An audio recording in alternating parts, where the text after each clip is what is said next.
Paltrocast. Darren and Taron, I'm ready. Let's do it. Okay. So that's the first question I have. It could be Taron, Taron.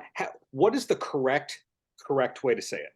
That's actually a controversial question, Yeah. even in my family, because my parents say it differently than I do.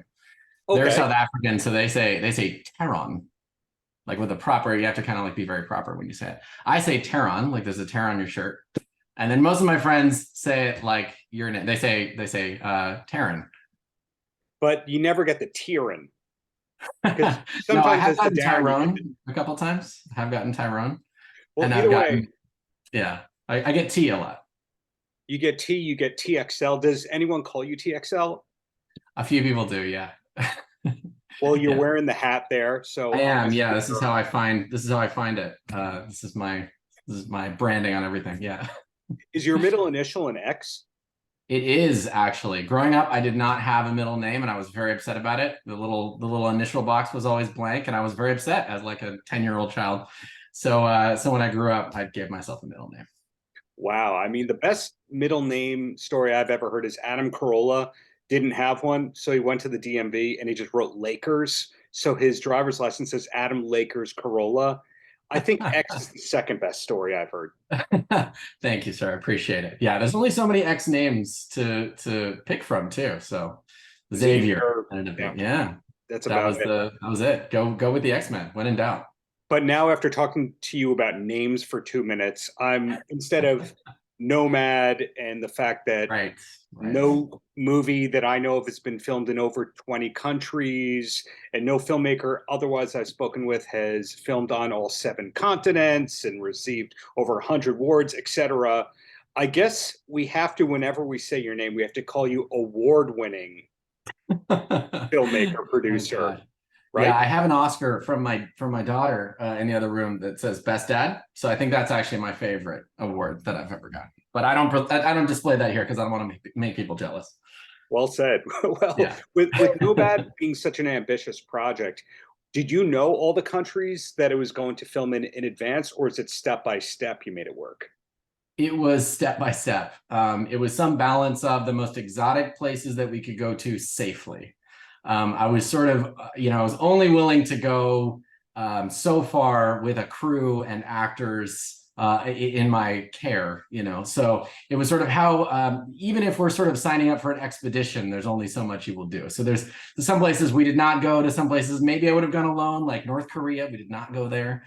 Some places that are, just unwise at the current moment to venture in there. But yeah, no, we went to Antarctica, we went to Africa, Asia, Australia, went to all the places, and many of them were for the first time. So yeah, I mean, it was an adventure, man. It was we knew it'd be hard, but we had no idea that it would be that hard. It was next to impossible. So yeah. It was the same 8 people did all the countries? Same 8 people, yeah. Eight crew and 2 actors, so 10 total, and 34 boxes of equipment, which we personally shuttled onto and checked in on every single flight, and then grabbed off the conveyor belt and packed into the trucks. And our actors were absolute heroes. They helped us carry boxes, and with the little trolleys through the airport, we had our little train of film gear, going through, the middle of Tanzania or Egypt or Australia. It was we were a very strange sight, I'm sure, to anybody who didn't know what we were doing. Earlier today, I don't know if it's because I was speaking with you or if this is a news item that just came out, but it was about the Foo Fighters and the documentary series that they did for HBO about how they used their 6 million Amex points to basically get everyone's crew, everyone on the crew's travel going. It's epic. Weird timing for that to come out. But in your case, when you have that many people going to 22 countries, does that mean you're vacationing for free for a while? Oh my God, I wish. I honestly would love to go back to all these countries and actually just enjoy it because it was so stressful. I mean, going for filming is totally different than going for fun. I mean, it was fun. Don't get me wrong. It's definitely fun. But yeah, 34 boxes of gear and, the stresses of making a movie on top of moving humans safely around to, the hottest, the coldest, the most dangerous places in the world, wild animals, hurricanes, We crossed the Drake's Passage, which is technically the most dangerous ocean crossing in the world. You know, stressful stuff. So I'd love to go back and just take a vacation. I think I need a vacation after this this trip. Yeah. But yeah, it's fun. Sorry to cut you off there. When you do No. something so ambitious like that, does the next project after that you go, we got to do the most lo-fi thing possible? That Like actually was the running joke. Yeah. We're gonna film it all in one room with, you know, air conditioning, you know, in a studio, all artificial lights, you know, just for fun. That would be extreme after what we just did. I can only imagine. So are you allowed to say what's coming up for TXL next, or is it we have to wait until the Hollywood Reporter and Variety say it's okay because there's an embargo? Man, I would love to spill the beans, man. I really would. I will say it's very exciting, and it's even bigger and more ambitious than this project. So I don't know how that is possible. Bigger in other ways, I would say. This is, you know, it was anyone who's sort of done documentary filmmaking understands that there's a certain grit that it takes to get that done. There's a certain kind of jazz-like improvisation you have to constantly be doing, dealing with natural light, natural elements, trying to find the shot, find the moment. You're kind of bobbing and weaving, finding the story as it unfolds. This film was like that, but we had a plot and characters and a story to do at the same time. So it was a very interesting, like it was using all the muscles, and we have documentary experience, we have narrative experience. This was sort of a weird moment where it all came together. And so it's just a very unique kind of project. You know, you're watching a story unfold, but everything you're seeing is real. The scenarios are real, the settings are real. They're really, you know, walking through the streets of India. They're really in Egypt. They're really in Antarctica, you know, with elephants in Thailand. It's all real, but the story that's unfolding is a narrative. So it's unusual. Was there ever a contingency in place, like green screening particular destinations if you couldn't get there? So that is an interesting. We decided to challenge ourselves and basically, what do you say? It's a little like when a writer decides to write an entire novel without the word "and" or something like that. We sort of, you know, we've been at this for 15 years. We've been making films and commercials and short films. We've done a feature, and really the creative challenge on this was, let's do something with all natural light. Let's do something with no green screen. Let's do something with no studio lights, no sets, 100% real. So that was a challenge that really, like, we were self-policing on it, but I will say we shot for 9 months in principle, and we never used a light. We never built a set. We never used a green screen. Everything was real. And there's something about that, the integrity of that. When you see it all together, there's something about it that's kind of magical. And I think if it was broken, even for one scene, it would spoil the whole effect. You know, there's something about that. It's like a contract with the audience where it's like, damn, they did it. You know, there is not one green screen in this movie. When did the film lock?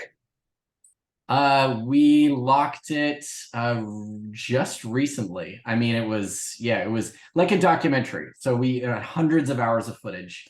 So the editorial process on this was, you know, it was editing a feature film and editing a 2-hour documentary merged together. Right. So it was, you know, about 2 years of editing, and just wrapped a few months ago. So we're now into final mix and color, and yeah, it's all coming together. It's exciting. So I know you have to keep a secret the next thing that you're working on until it's the right time, but can you at least say what genre it is? It is epic. I will say that. Very, very epic. If this was epic on a global scale, it's epic in another way. That's what I would say. Yeah. And I would say it's it's similarly human in nature. It's an epic human story. It's something that we're all familiar with, but has never been really explored on film before. So I'm very excited about it. So we can establish it's not slapstick comedy, it's not animated, and it's not actually a documentary. Correct. That's right. It's a narrative project, which is epic in scale, and it's going to be very cool.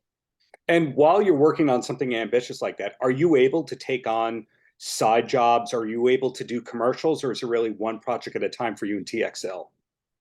We have hundreds of projects going simultaneously. It's actually mind-boggling when I just sort of zoom out and look at the whole thing. We've got a whole other amazing project we're doing where we're documenting, which is a documentary project where we're documenting geniuses around the world. So we're going and finding, young race car drivers, piano prodigies. We filmed with a modern day samurai in Japan, and we're going to them and we're telling their stories and creating a whole series on that, which is just fabulous. And it takes us all around the world. It takes us Puerto Rico, Sierra Leone, New Zealand, places I haven't even gone yet. So I'm actually jealous of my crews right now. They're going to go places I have never been. So it's very cool. It is very cool. We sort of expanded from a very garage operation to something that's multinational. We've really got teams and people in every continent at this point, including Antarctica. So it's cool. It's cool to kind of have this hum of activity going. So the answer is yes. We take on a lot in addition to finishing Nomad and taking on the next thing. So it sounds like sometimes TX is taking the lead on the project, and sometimes people can outsource to their production needs, and whatever it is, you can align the people. Absolutely, yeah. So we take on client projects, we do our own projects, and yeah, I mean, when you're traveling around the world, you kind of have to find locals who are gonna show you what not to do, really, and so that was something we figured out early on, in our early projects. It was, it's real, it's fun and it's a joy, but it's also, you're going into some real situations where if you take a left on that road, you may not ever come back. So we really wanted to make sure, again, like when we have people, when you're doing films, it's inherently a bit of a risk, even just with big lights, there are always risks, and there have always been, and you just want to manage them as safely as possible. Adding travel into that just puts a whole new layer of kind of calamity that can possibly befall. So I'm happy to report no one got hurt. We almost all got food poisoning at some point during the trip, but that was not something we could control. We always made sure our vegetarian crew had vegetarian meals, and et cetera, et cetera. But yeah, it's you got to follow the locals. Well, two quick questions, and then I'm going to let you go. And the first one is, I find that filmmakers who are very ambitious, there's two schools of thought. One is that is their hobby and their career, so they're always watching stuff. And then the other one is, I never watch film or TV when I'm not editing. Which one are you? Oh, I'm an obsessive watcher. Yeah, I just watch everything I can get my hands on. I watch, I've watched, from the beginning of cinema forward, just for fun. Recently I watched all the Best Picture winners from the beginning. So all, 97 years, I think is, and that was amazing. And then all the AFI winners again. And, I grew up in the 90s, so I'm doing this because movies affected me. This was, I was like raised by movies. Right. And so if anything, I feel like I'm trying to pay it forward. I'm like, I got so much benefit, so much inspiration. Like they moved me, they changed me. And I'm like, how could I even just begin to contribute back to that, and add to the treasure trove of cinema that's just, it's a treasure of humanity. And I think if we can even add one little chip to it, that's a beautiful thing. So that's what we're trying to do, What about a marathon of watching all the best Razzies winners? Yeah, I probably should actually. It's good to see people who failed to help make you feel better about yourself if you're struggling. Yeah, what not to do in future productions. Exactly. No, and I mean, even just watching all the various travel movies and seeing where they hit and missed, and I love watching cinema. Right. It's just utterly fantastic. And now there's this whole other genre of kind of streaming content and social media content, which, a lot of the whole world of travel, for example, is like infused with this whole generation of creators who make really awesome stuff. So that was something that we were also informed by along the way. And we were kind of talking to and working with travel influencers who were creating their own content. And, you know, we've featured a few, Chelsea Kwai, Eva Zubek, who were like, we're huge fans of. And so they're kind of featured and included in the movie as well, which is fun. Last question for you. When you're editing, do you need absolute silence and concentration, or is there music and other stuff going on in the background? That depends on the scene. I mean, I will tell you, when you're editing the performance of Leo Woodall, our lead actor From White Lotus, sure. Oh my goodness, yeah, that's right. Absolutely profound. I don't even think about playing anything else.